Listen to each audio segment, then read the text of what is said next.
నమస్తే అందరికి. గూట్లరాయి తీయలే కానీ మనోళ్ళు ఏట్లరాయి తీసినట్టుగా మహానీయులు, అసలు పోరాట చరిత్ర కలిగిన వాళ్ళు, స్వాతంత్ర సమర యోధులు, వీళ్ళ విగ్రహాలు ఎందుకు పెట్టరో నాకు అర్థం కాదు. ముఖ్యంగా నా దృష్టిలో మాత్రము సుభాష్ చంద్రబోస్, ఆజాద్ చంద్రశేఖర్, భగత్ సింగ్, ఇంకా చాలా మంది ప్రాణత్యాగం చేసిన వాళ్ళు ఎంతో మంది ఉన్నారు. వీళ్ళ విగ్రహాల మీద ఎందుకు ఫోకస్ పెట్టరో నాకు అర్థం కాదు. మేము చూసినామా స్వాతంత్ర సమర పోరాటం, ఇవన్నీ మేము చూడలేదు. మా బాబాయ్ వాళ్ళే కానీ, మా నాన్న వాళ్ళు, మా పెద్దలైన వాళ్ళు వీళ్ళు చెప్తూ ఉండే మాకు చరిత్రలు వీళ్ళ గురించి.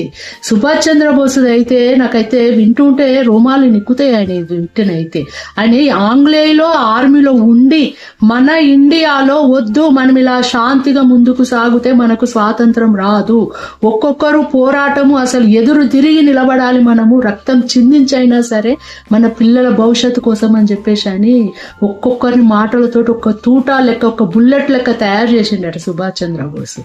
ఆంగ్లేయులు పోతూ కూడా మాకు సుభాష్ చంద్రబోస్ని మాకు అప్పచెప్పండి అంటే ఆయన గొప్పతనం ఏంది, ఆయన ఎంత పోరాడిండు, అసలు మూల కారణం ఎవరు అనేది ఇక్కడనే మనం అర్థం చేసుకోవాలి.